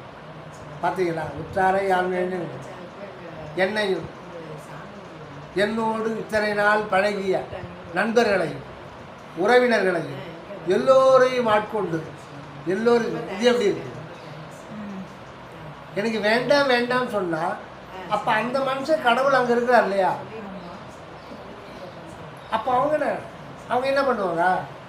அவருடைய அறியாமை யார் போக்குவாங்க? அதனால்தான் இத்தனை காலம் என்னோடு பழகிய நண்பர்களையும் என்னுடைய உறவினர்களையும் எல்லோரையும் சன்மார்க்கத்துடைய அவரவர்களை உரியவர்களாக்கி எல்லோருக்கும் மரணமில்லா பெருவாழ் வழங்குவாங்க. இது எப்படி இருக்கு? அதான் வித்தியாசம். ஏன் முன்னோர்கள் அப்படி சொன்னாங்க அப்படின்னா, அவங்களுடைய லட்சியம் என்னவாக இருக்குன்னா, இந்த பிறப்பிறப்பு துன்பத்தை பார்க்குறாங்க. அவங்க ஆன்ம நிலைக்குள்ள போகும்போது பின்னாடி பார்த்தா பல கோடி பிறவிகளில் அவங்களுக்கு அந்த காட்சி கிடைக்கும். ஆன்ம காட்சியில் இதுவரையில் என்னென்ன துன்பத்தை அனுபவித்தீங்களோ அத்தனையும் அவங்களுக்கு அப்படியே நிற்கும். என்ன ஆகும்? பயம்தான் ஏற்படும். மறுபடி எனக்கு வேண்டாம், இந்த பிறவி வேண்டாம். நம்ம பிறவி வேண்டாம்னா வெறுத்துடும், உலக வாழ்க்கையை வெறுத்துடும். இந்த உடலே வேண்டாம், மனம் வேண்டாம், மனதை இறக்கும்படி செய், எல்லாத்தையும் கடந்து போ, உள்ளே போய் ஒடுங்கி போகணும். இறைவனோடு ஒடுங்கினால்தான் மறுபடியும் நமக்கு பிறப்பு இருக்காது. ஆனாலே இறைவனோடு ஐக்கியப்பட்டு விட வேண்டும், இறைவனை சென்று அடைய வேண்டும், இறைவனோடு இரண்டர கலந்துட வேண்டும். இதுதான் முன்னோருடைய கொள்கை. அதே தான் இப்போ வள்ளலார் என்ன சொல்ல வர்றாருன்னா, இல்லை வள்ளலார் எதையும் சொல்ல வரல. அங்கே சொல்ல வந்தவர் ராமலிங்க அடிகளார் என்ற உயிர் இறக்கமே வடிவான அந்த அதிதீவிர பக்குவான்மாவில் ஆண்டவரை வந்துட்டார். எப்பா நீ உடலை காலி பண்ண, வீட்டை சுண்ணாம்பு அடிச்சு காலி பண்ணி கொடுத்துருவோம், இந்த வீட்டில் சுண்ணாம்பு அடிச்சு எல்லாத்தையும் காலி பண்ணுவோம். உடல் என்னுடையது இல்லை, அதை காலி பண்ணும். உயிர் உன்னுடையது காலி பண்ணும், எல்லாத்தையும் காலி பண்ணும். உடல் உயிர் ஆன்மத்தையும் காலி பண்ணி எனக்கு சுத்தமாக காலியானதுன்னா நான் வருவேன். என்னுடையதுன்னு எதையும் சொன்னார். பட முடியாது நீ துயரும் பட முடியாத அரசு பட்டதெல்லாம் போதும் எந்த பயம் தீர்த்து இற்றை பொழுது என் உடல் உயிர் ஆதி எல்லாம் நீயே எடுத்துக்கொண்டு உங்கள் உடல் அதெல்லாம் மிகுந்த எனக்கு அனுப்பாய் அப்படின்னு பாடுறாரு. அதனால் அவர் ஒன்றுமே இல்லாதவரை ஆக்கி விட்டார் ஆண்டவர்.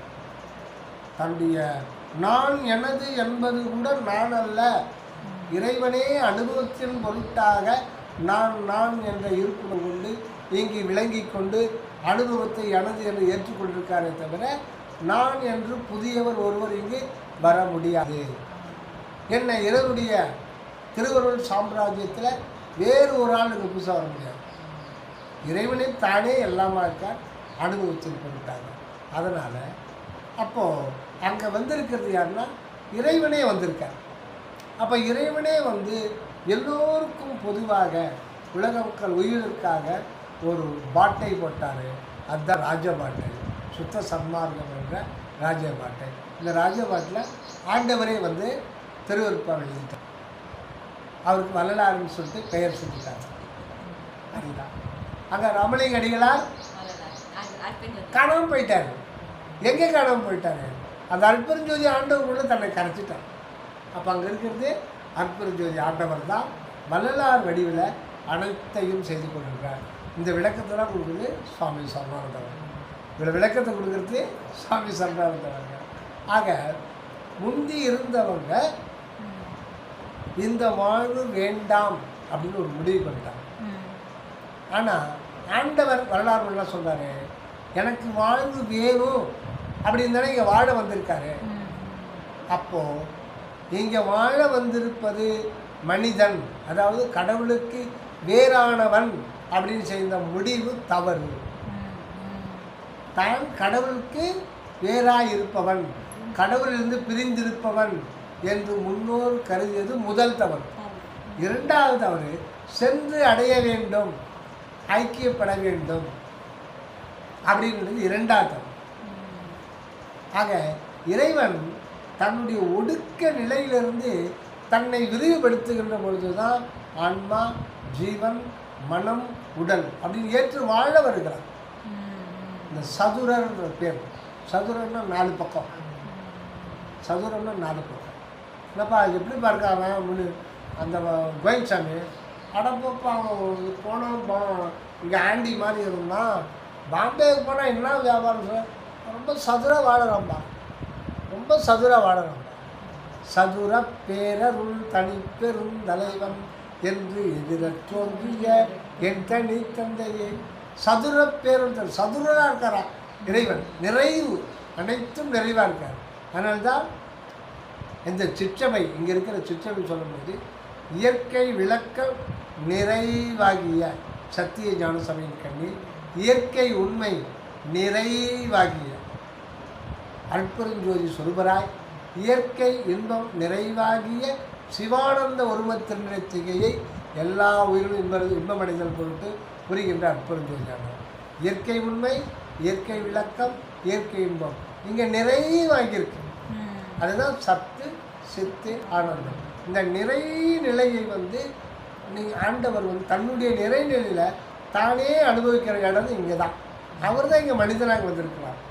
ஆக அவர் தன்னை வாழ வந்திருக்கிற ஒரு நிலையம்தான் இந்த ஆன்மா, இந்த ஆன்மா 3 கூறுகளை கொண்டது. உடல், இதுக்கு உள்ள உயிர், அதுக்குள்ள ஆன்மா. இது 3 சேர்ந்து தான் மனிதன். இதில் ஒன்று எடுத்துக்கிட்டு மனிதன் ஆக முடியாது. இந்த உண்மை ஆண்டவர் அப்போ இருக்கிற ஞானிகளுக்கு சொல்லாமல் மறைச்சிருக்கார். காரணம், அக ஆன்ம உலைகள் அவளை தான் அனுமதி கொடுத்துருந்தார் பண்ணாம. எதுமா மனமா மனமா மனம்ன்றது இப்போ நமக்கு எதுனா அகத்தில் இருக்கிறது அறுவடை இல்லை, அது மகா மௌன நிலை. அந்த இடத்துல ஆண்டவர் அது ஒரு அது குறைவில்லாத எப்போதும் நிறைவான இருப்பு நிலையில் இருக்கார். அங்கேருந்து இந்த பிரபஞ்சம் விளங்குது, இங்கே விளங்குது. இது ரெண்டுத்தையும் கனெக்ட் பண்ணுறது எதுன்னா அதுதான் உணர்வு என்கின்றது. அந்த உணர்வுக்கு மனோசக்தி இயற்கையில் உண்டு. அதனால் ஆண்டவர் இங்கே உள்ளே இருக்கார் அறுவநிலையில், அவரே ஜீவனாக வருகிறாரு. அந்த புற உலகத்தையும் அக உலகத்தையும் கனெக்ட் பண்ணுறது எதுன்னா மனோசக்தி தான். மனோசக்தி ஒன்று இல்லைன்னா சூழ்நிலையை நம்ம புரிஞ்சிக்க முடியாது. புறத்தில் நடக்கிறது ஒரு நிகழ்ச்சி, அது ஒரு சூழ்நிலை. அந்த சூழ்நிலையை அருவத்தில் இருக்கிற மனோசக்தியானது அப்படியே சூழ்நிலையாக புரிஞ்சிக்குது. சூழ்நிலையாக புரிஞ்சுக்குது. ஒரு இடத்துல ஒரு விபத்து நடக்குதுன்னு வச்சுக்க, ஒரு பெரிய ஆக்சிடென்ட், அது ஒரு நிகழ்ச்சி. ஆனால் ரேடியோவில் கேட்குறோம். அது எப்படி கேட்குறோம்? தகவலை கேட்குறோம். தகவலாக மாற்றிடுறோம். அந்த மாதிரி வெளியில் நடக்கிற நிகழ்ச்சியை அதிசுக்கமாக மாற்றி உயிர் உணர்வு செயல்படுத்தும்போது உலக காரியமே நடக்கும். ஆனால் அந்த மற்ற உயிரினங்கள் அது கிடையாது. ஒரு நாய் இருக்குன்னா அதுக்கு மனம் இருக்குது. ஆனால் அந்த மனம் எண்ணங்களால் நிரப்பப்படாது. ஒரு தெருவில் போயிட்டு இந்த வழியாக போகிறவங்க திடீர்னு ஒரு நாய் கிடைக்குது, குறைச்சிட்டே வருது. நான் என்ன பண்ணுறேன், கல் எடுத்துக்கிறேன். கல் எடுத்தோன்னே என்ன பண்ணுது, அது போயிடுது. அது சூழ்நிலையை புரிஞ்சுக்குது. மேற்கொண்டு ஒன்று துரத்துனோம்னா கல் இவ்வளோ பெரிய கல் வச்சுதான் தலை மேலே போட்டுருவான், நம்ம ஆளுக்காருன்னு அதெல்லாம் நினைக்காது.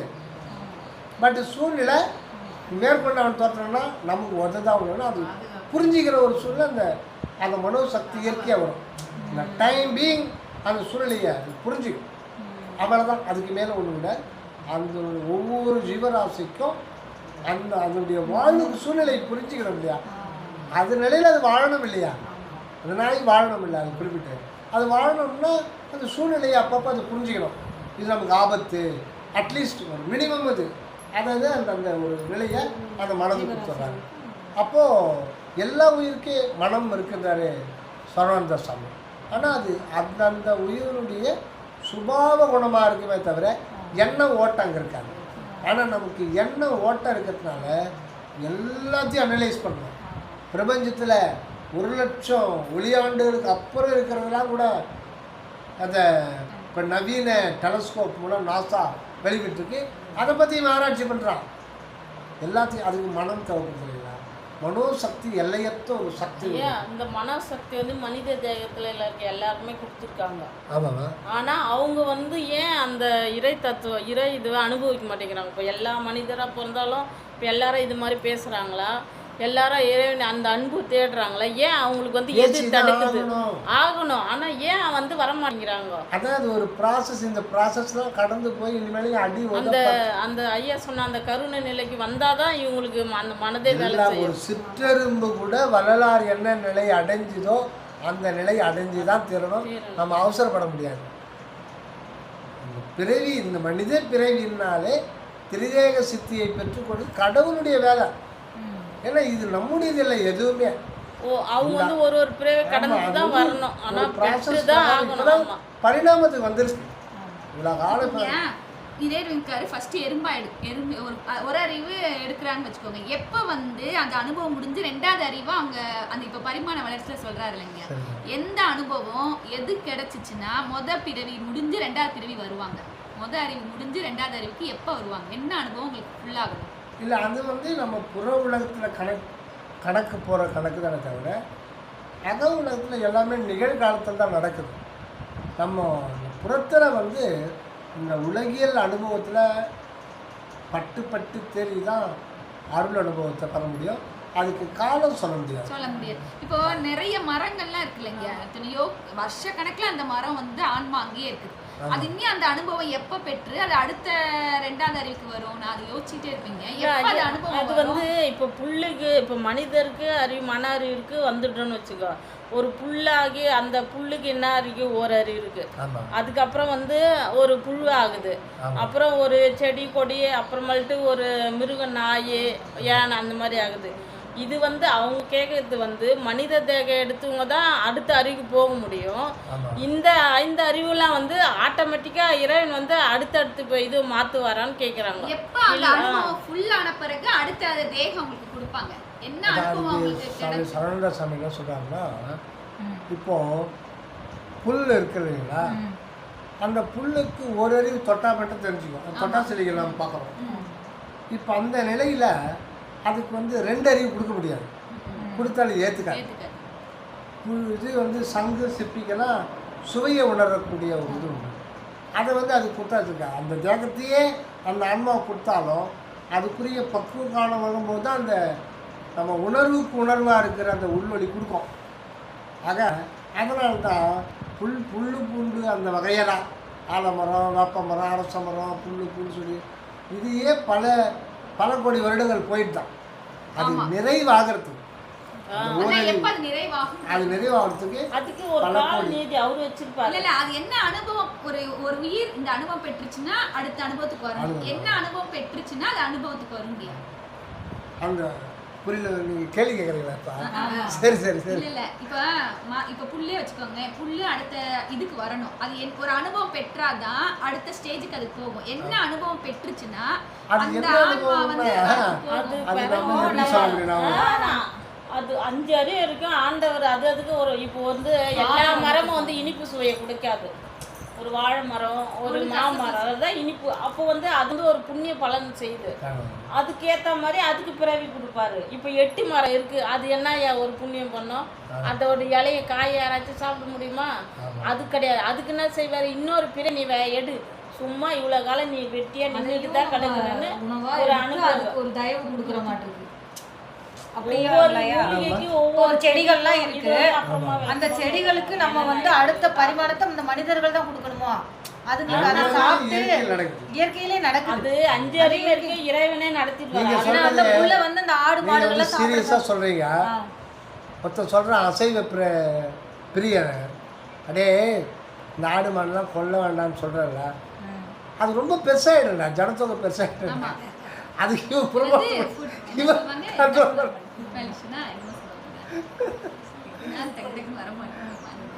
அதனால இப்போ தொட்டாசு இல்லைங்க பாருங்க, அவனுடைய சென்சேஷன் மற்ற பூண்டுகளுக்கும் அதுக்கும். நீங்கள் தொட்டாசு இல்லைங்க அந்த இலை இருக்கு இல்லைங்களா, சின்ன ஒரு இலை எடுத்துங்க, அதில் நிறைய பிரிவு இருக்கு. குண்டூசி எடுத்துக்கிட்டு அந்த ஒன்று மட்டும் டச் பண்ணுங்க, அந்த ஒன்று மட்டும் இப்படி மடக்கும். அந்த இலை அந்த ஒரு இலையில பிரான்ச் சின்னதாக இருக்கு பாருங்க, அது மொத்தத்தை டச் பண்ணுங்க, அது மட்டும் தான் முடிக்கும்.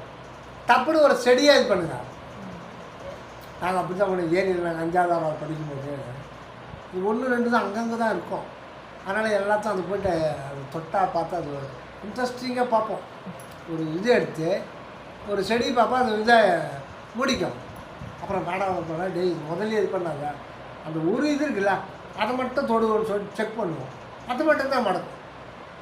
அது ஒரு இது மட்டும் தொட்டால் அந்த ஒரு முழு இலையை அது மடக்கும். அந்த ஒரு துளிர் இருக்குது வேறு, அது தொட்டால் அது மட்டும் தான் மடக்கும். நீங்கள் அப்படியே ஒன்று மடங்கணும். ஒரு பையன் வருவான், வந்து ஓடி வந்து நாங்கள் இதை ஆராய்ச்சி பண்ணியிருந்தால் காலில் தட்டி விட்டு செடியாக மொத்தம் மடக்கும். அப்போ அது வந்து அந்த அந்த அறிவு நிலைகள், அதனுடைய அறிவு திறன் அப்போ தான் அந்த நிறைவடையும். இந்த மாதிரி காடுக்குள்ளே நிறைய இருக்குதான். இதை விட மிகப்பெரியதான நம்ம அறியாத ஒரு வினோதமான அந்த ஓரறிவு முற்று பெற்ற செடிகள். நீங்க கேக்குது இவங்க வந்து இப்போ கேட்குறாங்களேங்கய்யா, நீங்க சொன்ன அந்த தொட்டாசிலிங்கி வந்து ஏதாச்சும் ஒரு விதத்துக்கு இப்போ உள்ளுக்கு சாப்பிட முடியுங்களா? முடியாது. அதுக்கு ஒரு அறிவு கொடுத்துருக்கிறாரு. ஆனால் இறைவன் வந்து எவ்வளோ மூலிகைகளை கொடுத்துருக்கிறாரு.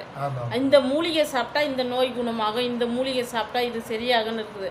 அப்படி அந்த மூலிகை வந்து ஒரு மனித தேகத்துக்கு வந்து ஒரு பயன்படும் போது அது கருணையால் எடுத்து பயன்படுத்துகிறாங்க. அதனால அதுக்கு வந்து புண்ணியம் சேரும் போது அது அடுத்த பிறகு இறைவனே கொடுப்பாரு. அதுதான் இது. அம்மா சொல்றது கரெக்ட். தன்னை புரியுது. அப்படிதான் ஒவ்வொரு பிறவியா கிடைக்குமே கண்டி. இப்போ நாய் வந்து எல்லா வீட்லயும் நாய் இருக்குன்னா எல்லா வீட்லயும் சைவமா இருக்காது. அது இப்போ சன்மார்க்க வீட்டில் வளர்ற நாய் சைவமா வளரும். அடுத்த பிறவி கொடுக்கும் போது அதுக்கு மனித தேகத்தை தான் இறைவன் கொடுப்பாரு. இப்படிதான் ஒவ்வொரு பிறவியா மாற்றம் அடையும். இப்போ ஒரு புழு இருக்கு, அதுக்கு வந்து தனித்தனியா ஒரு அறிவு, 2 அறிவு, 3 அறிவுன்னு ஐயா சொல்றாங்க இல்லைங்களா, அருள் நெறி அன்னைக்கு படித்தம் பாருங்க.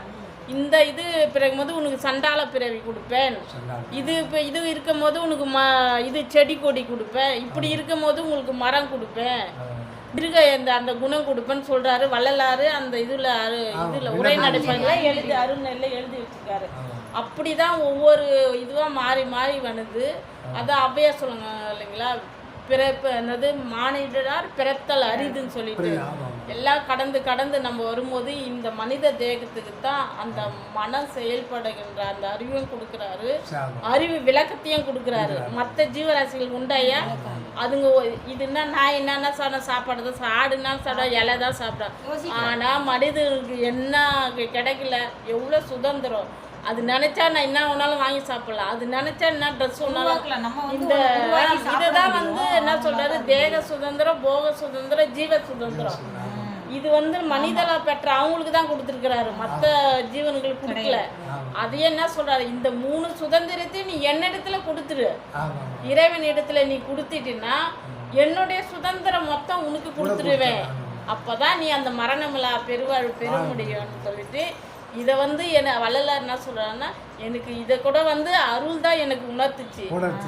நானா வந்து உங்களுக்கு சொல்லல, அந்த அருள் உணர்வு எனக்குள்ள உணர்த்ததுனால என்ன போல இந்த மக்களுக்கு நீங்க சொல்லுங்க ஐயா. அவங்களும் ஏன்னா ஐயா வந்து மரணமில்லை அந்த தேகம் எல்லா வந்து மனித தேகத்தை எல்லாரும் வரணும், அவரோட ஏக்கமே அதுதான். எப்படியாச்சும் வரணும், எந்த வித தந்திரில்தாவது நீங்க போய் எல்லாருக்கும் சொல்லுங்க. நீங்க சொன்னீங்க இல்லைங்களா வரும்போது கார்ல வரும்போது சொன்னீங்க இல்லைங்க ஐயா, எப்படியாச்சும் நம்ம போய் இந்த உள்ளொலி தியானத்தை வந்து சக மனசுகளுக்கு போய் ஃபஸ்ட்டு வந்து லேடிஸுங்களுக்கு சேரணும். நீங்கள் அந்த மாதிரி வந்து நம்ம எந்த வித தந்திரத்தாவது கொண்டு போகணும். அதில் எப்படியாச்சும் உங்கள் காலில் விழுந்து சொல்லுவேன், தண்டனை இட்டு சொல்லுவேன், பொருளை கொடுத்து சொல்லுவேன், வசப்படுத்துவேன். அப்படி இல்லைன்னா இறைவனோட பிரார்த்தனை எவ்வளோ கருணை பாருங்க அவருக்கு. இல்லை பேசுறது இல்லையா, ஐயா பேசுறது கேட்கல, ஏன்னா அந்த அதுதான் அவருடைய கருணை வந்து ததும்பி பொங்கி அந்த அன்பு இவ்வளோ நேரம் பேசிட்டு இருந்தீங்க பாருங்க, அந்த அன்பு வந்து அவருக்கு ததும்பிடுச்சு. அந்த திரைக்கதவன் திறவையா சொல்றாரு, எனக்கு காதல் மிக பெருகுகின்றது, அரசே தாங்க முடியாது, என் தனித்தலைமை பதிய நீ அருளை எனக்கு கொடுத்துடுன்ற கருத்தை அடக்கி வச்சுட்டு பூட்டு போட்டு வச்சிருக்கீங்களா வாயை, இந்த பப்ளிக்கு வந்து சொல்லணுமா வேணாமா?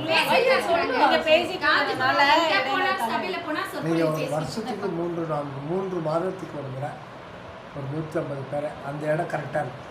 அந்த இடத்துல வந்து ஒரு மெட்டல் ஷீட் மாதிரி பர்மனெண்ட்டாக போட்டு அந்த மாதிரி செய்யணும். பப்ளிக் கூட்டு இதுல ஐயா கூடுவாஞ்சேரி சபையில் விண்ணப்பம் காதில் விழுதா ஏதாவது சொல்றாங்க போல, எல்லாருமே சொல்லலாம். ஆமா, ஒரு சந்தேகம், ஐயா உங்களை தயார் பண்ணாரா, நீங்க அவர் தயார் பண்ணீங்க? இல்ல, எங்களை தெரியும். எங்களை தயார் பண்ணது வள்ளலார் 2 பேரும் ஒரே நேரத்துல தான். அவர் இல்லன்னா அம்மா இல்ல, அம்மா இல்லன்னா ஒரே சபையில குடும்பம்னா இவங்க தாங்க. ஏன்னா ஒரு வீட்ல ஒரு குடும்பம் ஒய்ஃப் வருவாங்க, ஒரு வீட்டுக்கார வர மாட்டாங்க, ஒரு வீட்டுக்கார வருவாங்க, ஒய்ஃப் வர மாட்டாங்க.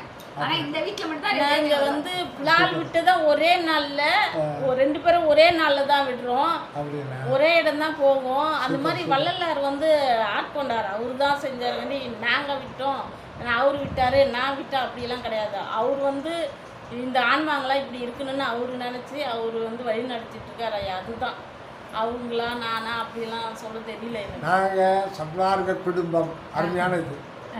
ஆனால் வள்ளலார் எதிர்பார்த்துக்கன்னா நாங்கள் 1000 சன்மார்க்க குடும்பங்களை உருவாக்கினேன் அப்படி நீங்கள் எப்போ சொல்கிறீங்களோ நல்லா இருக்கு. எனக்கு ஐயாண்ட விண்ணப்பமே அதான். எனக்கு வந்து இந்த புகழ வேணாம், பேர் வேணாம், அவர் எப்படி வந்து கள்ள வாதனையை கலைத்து அருள்நெறிய ஒருமையினால் காதலித்து இந்த உலகெல்லாம் ஓங்குதல் என்று வருமோ அது கண்டு அடியேன் உள்ளம் மகிழ்ந்திருப்பது என்பது அழுவாருங்களாம். அந்த மாதிரி இந்த ஆன்மா அந்த தெரியுதோ தெரியலையோ அவங்களுக்கு போய் சேரட்டும். முதல்ல நம்ம வாயால் சொல்லுவோம் ஐயா, அது எந்த பிரிவாலையும் கண்டிப்பாக வரும், வந்தே தீரணும். அவரோட முளைக்கு தான் அதனால நம்ம சொல்லிக்கிட்டு இருக்குது நம்மளோட கடமை. அவர் வந்து நம்ம உள்ளத்தில் இருந்து சொல்ல வைக்கிட்டோம். நாங்கள் பேசணுன்னா கூட போயிட்டு இந்த ஊரு கதை இதெல்லாம் பேச மாட்டேன். இல்லை பேச மாட்டேயா. இன்றைக்கு வந்து ஒரு வீட்டை வந்து கொண்டு போகிறது வந்து இல்லத்தரசிகள் தான். அவங்க வந்து கரெக்ட் ஆகிட்டாங்கன்னா, அவங்க வந்து அசைவத்தை உள்ளே விடலைன்னா எல்லாமே தெரிஞ்சு தான். நாங்கள் விட்ட உடனே சொந்தக்காரங்களாம் என்ன சாப்பிட மாட்டேங்கிறீங்களே, செய்ய மாட்டேங்கிறீங்க. நாங்கள்லாம் வந்து முன்னாடிலாம் நிறைய சாப்பிடணும். நான் சாம்பார் ரசம் வைப்பேன், அதை வந்து சாப்பிடுங்க. உங்களுக்கோசலாம் எங்களால் மாற முடியாது. இப்போ நாம் போய் சைவமாக மாறணும்னா இந்த மைண்டு எப்போ வேணாலும் மாறி என்ன வேணாலும் பண்ணோம். அவரே வந்து நம்மளை மாற்றினார்னா நம்மளை வந்து கைவிடவே மாட்டார். அந்த மாதிரி வள்ளலாரே வந்து தான் எங்களை மாற்றினார். நீங்கள் வாங்க சாப்பிடுங்க, இதுதான் போடுவேன்னு சட்டம் போட்டாச்சு. வரவங்க வருவாங்க, சாம்பார் ரசம் சாப்பிடுவாங்க. இல்லை அப்போ வரா மாதிரி இப்போலாம் அவ்வளோ வரமாட்டாங்க. அதை பற்றி நம்ம கவலையும் பட வேண்டாம். அந்த ஜீவனும் ஒரு நாளைக்கு வரணும்னு வேண்டுதல் வைப்போம். அதான் சாமி சொல்லிட்டார் அப்பவே. இனி வருங்காலத்தில் மக்கள் உலகத்தில் வந்து உலக மக்களிடையே புலால் உண்ணும் பழக்கம் விட்டு போகும்ட்டார். அந்த தருணம் இந்த தருணம் தான். அதனால் அது விட்டு தான் ஆகணும், எல்லோரும் விட்டுருவாங்க. இப்போ பார்த்தீங்கன்னா ஜெர்மன், இட்டாலி, ஃப்ரான்ஸ் எல்லாம் வந்து நிறைய வந்து சைவ இயக்கங்களை வந்துட்டு நிறைய ஹோட்டல் அசைவ ஹோட்டல் விஜயனை மாற்றிட்டு இருக்காங்க. இந்த கோவிந்தம் பச்சை கோவிந்தமாக அதில் நிறைய பேர் சாப்பிட்றாங்க. அதில் தான் ப்ரோட்டீன் இருக்குது, அதில் தான் நிறைய சாப்பிட்ற மாதிரி. அவங்ககிட்ட பேசவே முடியல, அதெல்லாம் ப்ரோட்டீன். அவங்க கிட்ட பேசவே முடியல, அதுல தான் புரோட்டீன் இருக்கு, அதுல தான் சைவம் இல்லைன்னு சொல்லி வாதாடுறாங்க. ஒரு ஆலமரத்துல பல பறவைகள் வந்து உட்காரும். ஒன்று உட்காரும் போது அந்தந்த பறவைக்கு நம்ம வந்து ஒரு கல் தேட வேண்டியதில்லை. ஒரு கல் அடிச்சாலே எல்லாம் பறந்து ஓடிடும். அந்த மாதிரி இறைவன் நினைச்சாருன்னு வச்சுக்க, அவர் வந்து வெயிட் பண்ணிட்டு இருக்காரு. இந்த ஆன்மாவெல்லாம் அதெல்லாம் வந்து அந்த வினை ஒன்று பதிஞ்சிருக்கு பாத்துங்க. அதெல்லாம் எப்போ போனா தானேன்னு சொல்லிட்டு காத்துட்டு இருக்காரு. அதுதான் அவரோட வந்து அவர் சீக்கிரம் வரணும் தான் அவருக்கு ஆசை. வள்ளலாருங்க 1 மணி ஆகுதுன்றாங்க. அதான் புட்டுக்கிட்டு எல்லாம் சாப்பிட்டு உக்காந்துக்கிட்டு சாப்பிடுங்க. அவர் காத்துட்டு இருக்கா ஐயா, எப்போ வருமோன்னு. ஐயா நம்ம தான் பக்குவமாக எப்படியாச்சும் இருக்கணும். தான் சொல்கிறது, தங்கமே அணையார் கூடிய சமரச கண்டு கழிக்கவும் சங்கத்தில் அடியேன் அங்கமே குளிர நிந்துனை பாடி ஆடுன்றாங்க இல்லையா. அந்த மாதிரி அந்த சங்கத்தை நடுவில் குளறாரு. எப்போ வருவாங்க இந்த ஆன்மாவில் காத்துட்டு இருக்காரு. நம்ம தான் ஐயா கொண்டு போனோம். அது சீக்கிரமா நிறைய பாடலாம் வரும். அது ஒரு கிளாஸ் பண்ணுறேன். பத்மா பார்க்கணுன்னாக்கா ஐயாவை பார்க்கணும். ஐயா நான் நினைக்கிறேன், அது உணரணும். அந்த ஆசை அதிகமாக இருக்குது. வரலாறு பார்க்கணுங்களா? பார்க்கணும். அதுதான் இருக்கிறேன். ஆனால் ஒவ்வொரு ரூபமும் வரலாறு இருக்கிறது. அதுதான் இங்கே சொல்ல வரேன், உணர்றேன்.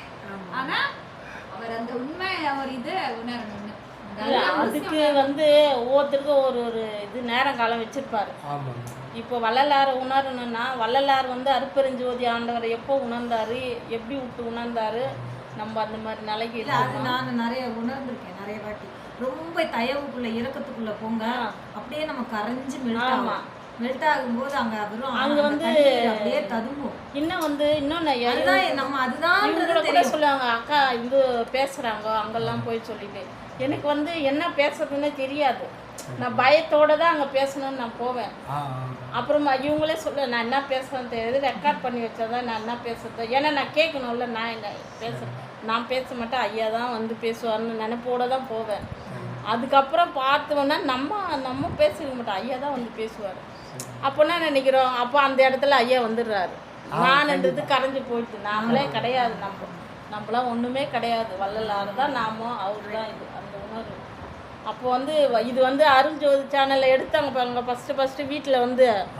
அப்போ வந்து இது மாதிரி 5 நிமிஷம் எல்லாரையும் பேச சொன்னாங்க. எனக்கு இந்த பாட்டா இந்த அற்ப ஒன்றுமே தெரியாத நேரம். அப்போ அந்த மைக்கு பிடிச்சி பேசும்போது அந்த ஜீவகாரணத்தை பற்றி பேசியிருக்கேன். ஜீவகாரணத்தில் படித்ததே கிடையாது. அதுக்கப்புறம் அந்த கேசட் போட்டு கேட்கும் போது நான் அழுதுகிட்டே தான் கேட்டேன். உண்மையாக ஏன் அழுதுகிட்டே கேட்டேன்னா, இந்த ஆன்மா இப்படி ஒரு இது எப்போ தெரிஞ்சுது நமக்கு, ஏன் இதை பற்றி பேசியிருக்கா, அப்போ யார் பேசுகிறாங்க, அந்த இடத்துல யார் வந்து நின்று பேசுகிறாங்கன்னு சொல்லிட்டு அழுதுகிட்டு தான் அந்த கேசட்டை கேட்டேன் நான். அந்த மாதிரி நம்மளால் ஒரு செயலுமே கிடையாது. நம்மலாம் சும்மா வெறுமா கருவிகளாக தான் இருக்கோம். நமக்குள்ளே அவர் நீங்கள் சொன்ன மாதிரி அனுபவிக்கிறார் வந்து ஒவ்வொன்றுக்கு. அப்புறம் சங்கீதா உங்கள் அனுபவத்தை சொல்லுங்கள். இதுதான் அந்த அனுபவத்துலாம் அதுதான் நீங்கள் சொன்னீங்களா. சாப்பிட்டு இன்னும் நிறைய பேசலாம்யா. சாப்பிட்டு உங்களுக்கு டைம் ஆகுதுங்களா என்ன சொல்லுங்க. பசிக்கல நம்ம அவரு சாப்பிட்டதில்லை, இன்னும் லஞ்சுலாம் இருக்கு. வீட்டுக்கு போக லேட் ஆகுமா சீக்கிரம் போகணுமான்னு கேட்குறோங்களா. ஏன்னா உங்களுக்கும் தொந்தரவு கொடுக்கக்கூடாதுல்ல நம்ம.